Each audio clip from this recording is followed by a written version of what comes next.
Hola, muy buena noche de viernes 17 de julio. Gracias por sintonizarnos en esta plataforma de todas las noches a las 7 de la noche por TVX. A todo el equipo, en realidad estamos muy agradecidos por sus comentarios, por estar pendientes de nuestras opiniones personales en este espacio tan bonito, sin censura, la oportunidad que nos brinda TVX, todo el equipo que conforma para preparar la plataforma que día a día se transmite hacia ustedes a las 7 de la noche. Y también, por supuesto, muchísimas gracias a toda la audiencia que nos escribe, que nos saluda, que nos da su opinión. Todas las opiniones son muy bienvenidas, aún en contra de lo que uno opine, siempre y cuando se hagan con respeto. Nosotros siempre reconocemos a algunos de las personas que están en audiencia cada viernes, en mi caso, y en esta noche quiero reconocerle o darle las gracias por estar pendiente de nosotros, a Mayra de Carrillo, a Mario Turcios, que nos sintonizó desde Utah, Héctor Rivera desde Los Ángeles, desde Estados Unidos nos sintonizan desde muchos estados. Doña Vilma Vega, muy linda, muchas gracias. Llegó tarde, dice la conversación, pero ahí está, siempre nos vio. Muchas gracias por acompañarnos. El señor William Emerson también, que me parece que nos mencionó que había sido su primera vez. Don Enrique Mendoza desde Guatemala, Daniel Landaverde desde Argentina.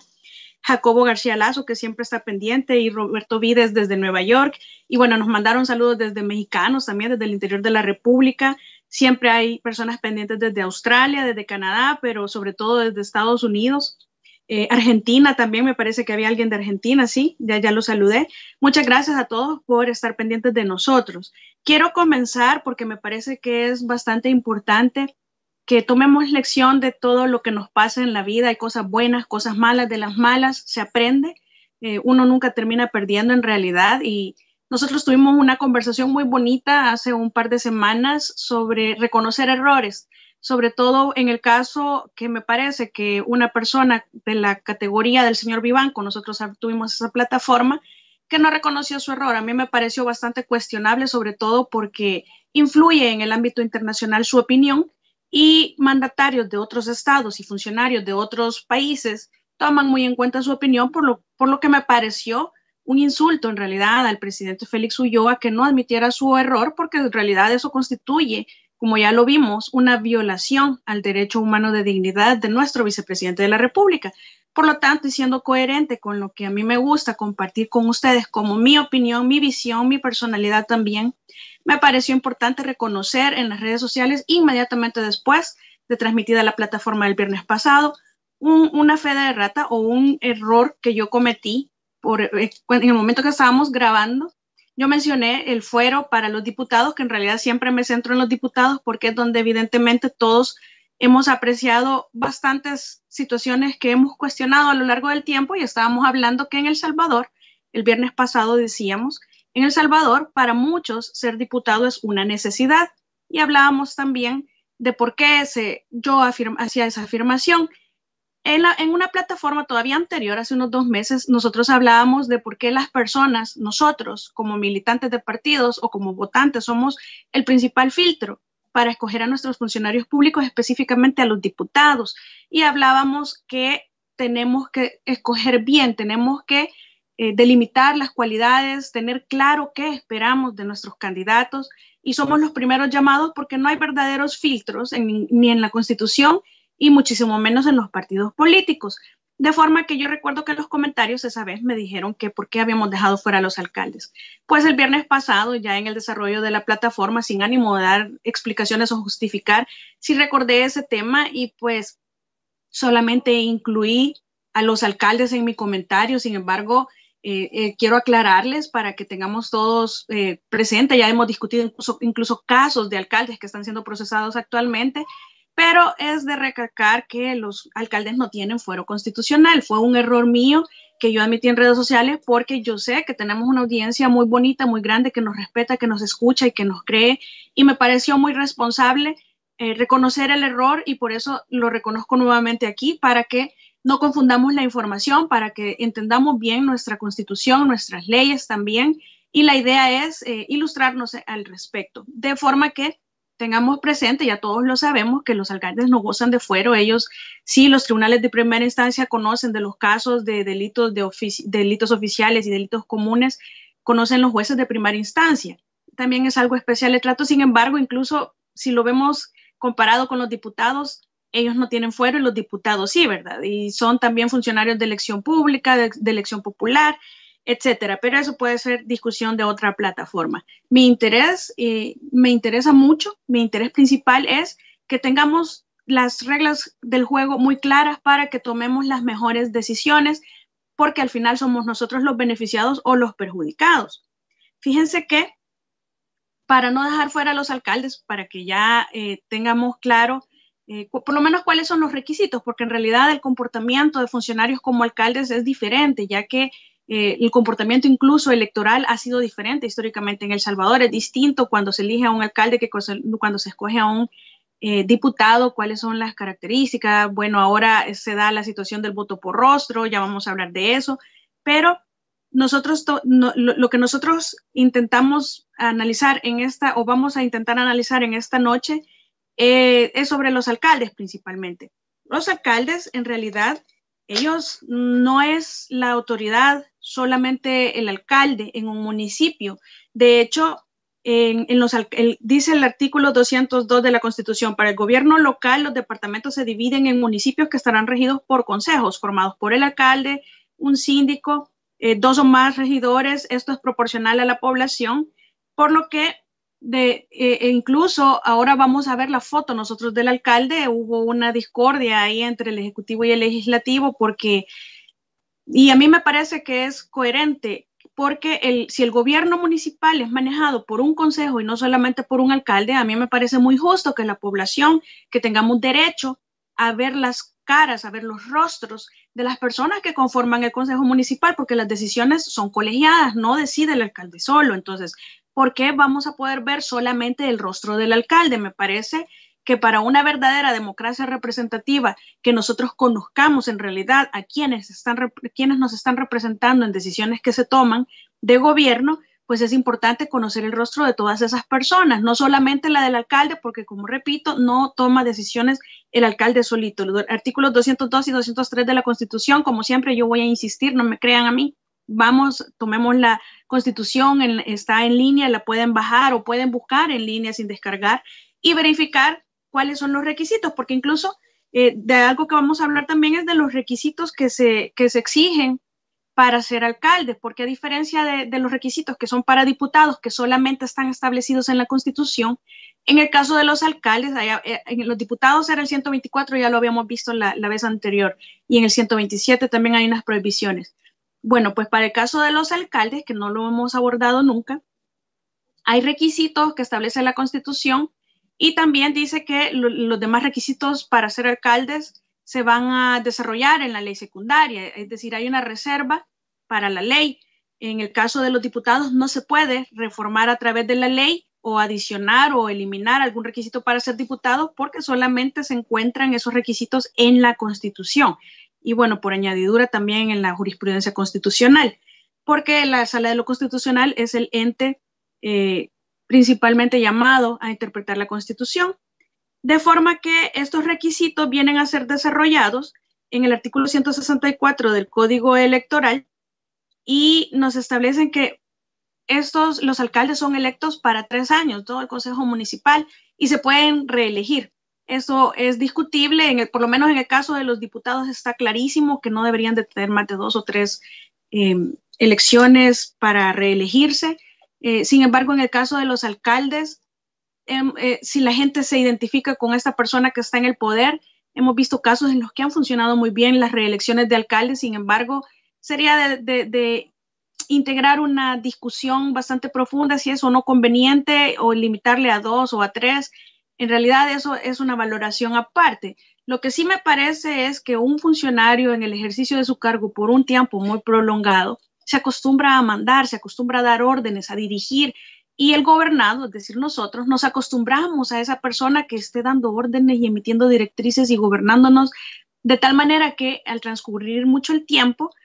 nosotros normalizamos cualquier decisión que tome ese funcionario y la acatamos, independientemente de que esté correcta o no, que sea legal o no, porque ya se normalizan incluso algunas acciones que se vuelven nocivas para la democracia y nocivas para los intereses de la población. Y por eso a mí me preocupa mucho que sea el mismo Tribunal Supremo Electoral que a inicios de este año introdujo una solicitud, una pieza a la Asamblea Legislativa para que las elecciones, en el caso de del Parlacen, como la sentencia de la Sala no dice, no obliga a que las elecciones por Parlacen sean por rostro, pues ellos están queriendo que se haga por partido, porque el conteo es más fácil. Es decir, si el espíritu de votar por rostro, abrir las listas, es para que nosotros conozcamos de forma directa en realidad a quién nos va a representar, me parece que es un gran retroceso que se esté solicitando esto, sobre todo sobre pretexto de que el conteo va a ser más fácil. Ya se pronunciaron algunas fracciones legislativas, de hecho solamente hay una que apoya, en mi opinión, esta aberración jurídica, porque sería un gran retroceso, un enorme retroceso. De hecho, yo solicitaría incluso que que votemos por rostro a todo el Consejo Municipal, no solamente al alcalde. Hemos tenido históricamente en El Salvador casos de corrupción a todo nivel, en todo el gobierno, es decir, en todo el aparato estatal, no solamente en el Ejecutivo, no solamente en el Legislativo, no solamente en el órgano judicial, o solamente en la Fiscalía, o solamente en la Corte de Cuentas. No, es algo generalizado. De hecho, incluso a inicios de este año se escuchó de 10, aproximadamente 12 casos en el oriente del país en donde aparentemente alcaldes sobornaron a los auditores de la Corte de Cuentas para salir limpios dentro de los informes. Es decir, hay una situación que cuando ya el funcionario está mucho tiempo allí, se normalizan ciertas situaciones que podrían devenir en ilegales. Sí, de verdad hago el llamado al Tribunal Supremo Electoral para que mejor retire esa propuesta. Es en mi opinión, bastante insultante a la democracia del país. Hemos dado un gran avance hacia las votaciones de listas abiertas y votaciones por rostro, votaciones cruzadas, como para que vengamos a ocultar el rostro de los que son candidatos al Parlacen, que el Parlacen ya sabemos que en realidad son unas prerrogativas injustas que tienen un derecho adquirido los vicepresidentes, expresidentes, para gozar de fuero en realidad y gozar de un salario. Y de hecho por eso Costa Rica incluso ni siquiera se ha querido adherir hasta que no hayan reformas en cuanto a las funciones, sobre todo precisamente en este punto de esas prerrogativas, y que además haya un recorte presupuestario, porque esto nos cuesta demasiado a nosotros de nuestros impuestos cuando tenemos unas necesidades que, si bien es cierto que la integración centroamericana es un sueño muy bonito, en este momento tenemos otras cosas que son más importantes y que quizás podrían allanar el camino para que en el futuro podríamos estar buscando una forma de integrar, que además las decisiones se vuelvan vinculantes, que no solamente se discuta algo y se recomiende, como el caso de la Procuraduría de Derechos Humanos, en donde el Procurador de Derechos Humanos puede recomendar, mire, yo le recomiendo que deje de violar derechos humanos, pero no es vinculante. Entonces, como que mejor atendamos necesidades más concretas y urgentes que en coyuntura de pandemia tenemos como país. Lastimosamente no hay un mecanismo directo para salirse del Parlacen. Ya un país intentó en el pasado, de hecho se salió, pero la misma sala constitucional o el tribunal que ellos tienen declaró inconstitucional esa salida y pues obligaron a que se reincorporaran, pero es un gasto bastante grande en el estado donde nosotros como país no hemos visto ningún beneficio o prácticamente ningún beneficio, porque en realidad ese puesto está siendo utilizado para llegar a jubilarse, para apartarse de la voz de la opinión pública, para gozar de fuero. Ya lo hemos hablado en otras ocasiones de qué se trata este tema en realidad. Y entonces aquí viene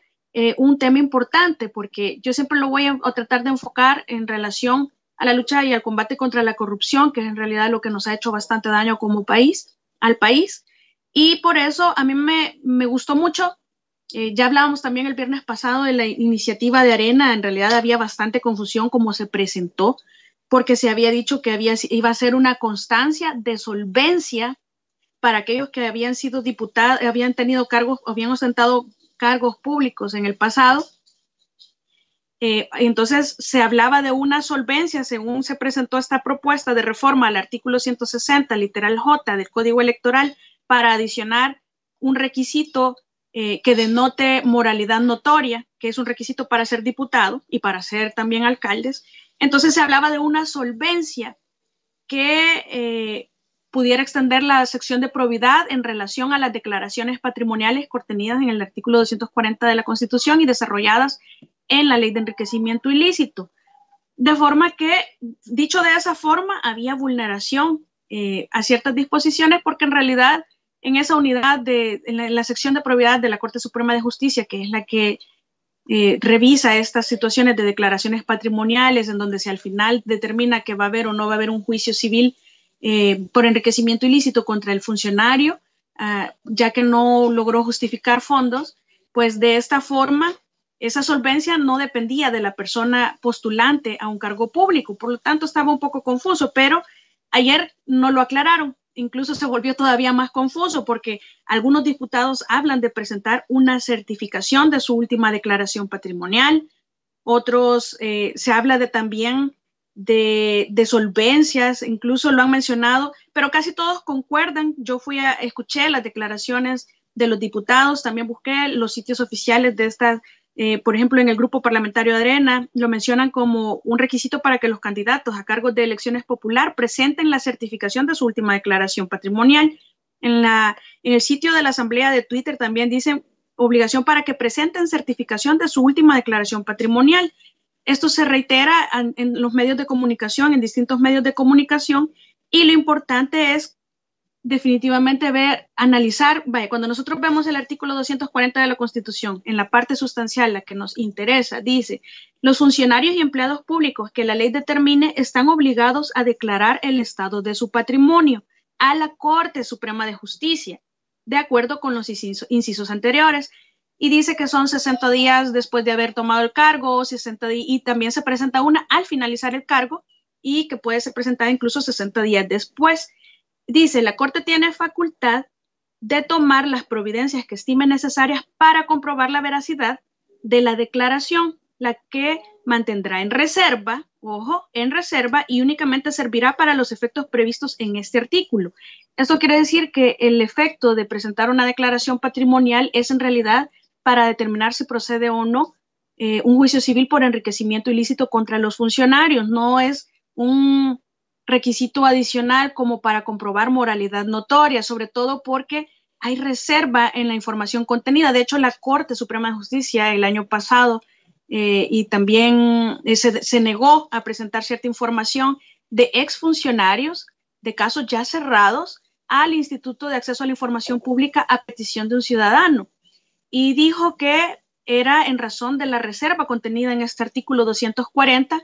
por las declaraciones patrimoniales, ya que ahí hay información, según la Ley de Acceso a la Información Pública, que constituyen datos personales de las personas sobre el patrimonio, y que estas, sin autorización de la persona, constituyen una información de carácter confidencial, de manera que por constitución el ente encargado para ver este tipo de información y estudiarla y analizarla